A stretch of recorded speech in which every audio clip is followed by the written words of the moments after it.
5ই August গত বছর যখন আমরা রাস্তায় ছিলাম, আপনাকে বাড়ি থেকে ডেকে আনতে হয়েছে, আমরা রাস্তায় ছিলাম। আপনাকে তখন রাস্তায় পাওয়া যায় নাই, কথাটা মনে রাখবেন। আমি স্পষ্ট ভাষায় কথা বলতে চাই, আপনার এত গা জ্বালা হয় কেন?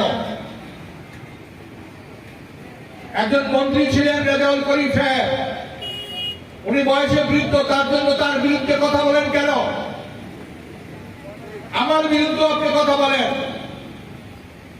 এবং 2018 সালে আমি নমিনেশন পেয়েছিলাম। মানুষকে সম্মান দিতে শিখেন, যদি সম্মান দিতে না শিখেন তাহলে আস্থা খুলে যাবে। আজকে আমি আরেকটা কথা বলতে চাই, ছোট্ট একটা কথা। তোমাকে বদিতে যে গোকুলে বাড়ি শেষে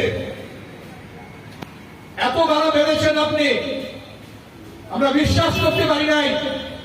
আপনি সোনারগাঁয়ের অনেক ছেলে পেলেদের আপনি নষ্ট করেছেন।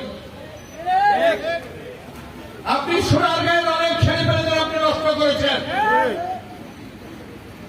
আপনার সঙ্গে আপনার সবাই সাধারণ সম্পাদক সহ সবাই আপনারা কিছু কিছু লোক মিলে সোনারগাঁকে আপনারা কুলুষিত করেছেন।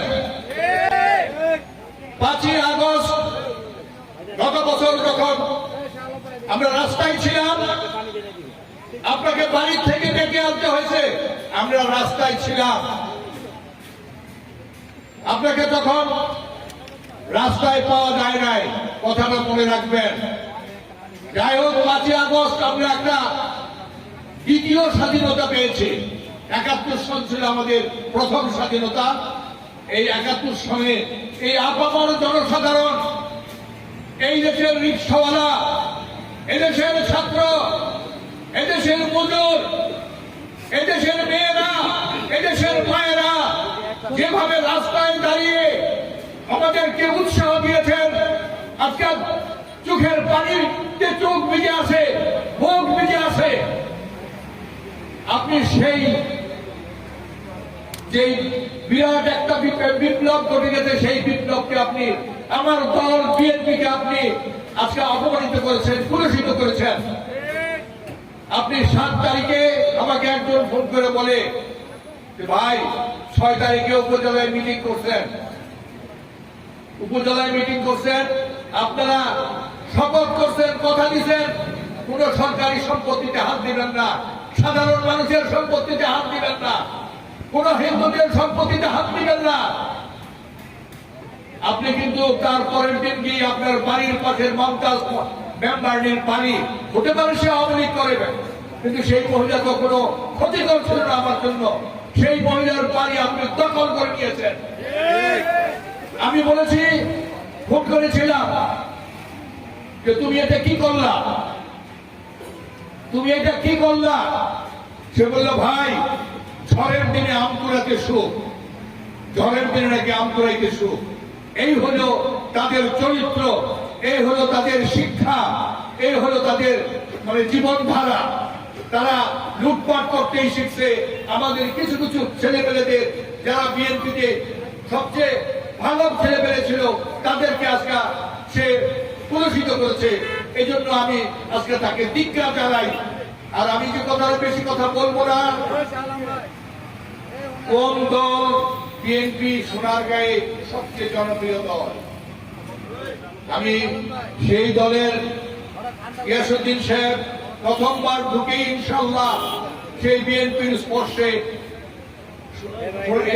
নারায়ণগঞ্জে আমি উনি ফতুল্লাতে উনি সংসদ সদস্য পদ লাভ করেছেন। আমরা তারপরের থেকে অনেক সময় তার জন্য চেষ্টা করছি, আবারও চেষ্টা করতেছি। আমিও দাঁড়াইতে পারি, কিন্তু আমার তো কোনো হিংসা নাই। আজকে ওনাকে সামনে রেখে বলে যেতে চাই যে আপনি দাঁড়ান, আমার ঘরে রেজাউল করিম সাহেব দাঁড়ান, আমাদের কোনো আপত্তি নাই। আজকে আপনার নাম নিতে ঘৃণা হয় কেন? আমরা ঘৃণা করি, আপনাকে প্রচন্ড ভাবে ঘৃণা করি। আমি আর বেশি কিছু বলবো না ভাই, কারণ আমরা এই দেশটা 71 সালে যেভাবে বেড়েছিলাম আবার এই 24 আগস্টে আমরা এই দেশটাকে আবার একটা ভালো জায়গায় নিতে চেয়েছিলাম, কিন্তু আপনাদের মতো লোকদের জন্যই, আপনাদের মতন লোকদের জন্যই, আপনাদের ভাই, আপনাদের ছেলে, আপনাদের ভাতিজা, আপনাদের ভাগিনা সব মিলা এক জায়গা থেকে আজকে মেঘনাকে আজ দখল করে ফেলাইছেন আপনারা। প্রিয় ভাইরা আমার, আমি আর আজকে কিছু বলবো না, সামনে আসবো আপনাদের সামনে। এখনো মারা যায় নাই, মুক্তিযুদ্ধ করেছে, এখনো মারা যায় নাই। আপনাদের পাশে আসবো, যার পক্ষে হোক। গিয়াসউদ্দিন সাহেব আসলে আমরা খুশি হব, ওনার পাশে থাকবো। যদি রাজাউল করিম সাহেব নমিনেশন পায় আমরা থাকবো, যদি আমাকেও দেয় আমিও আপনাদের পাশে থাকবো। আমার আর কিছু বলার নাই। আবেদ সাহেব আসলে আসুক, আমাদের কোনো আপত্তি নাই। উনিও খারাপ মানুষ না, ভালো মানুষ। যাই হোক, গিয়াস সাহেব একজন বর্ষিয়ান রাজনীতিবিদ এবং এই রাজনীতিবিদ উনি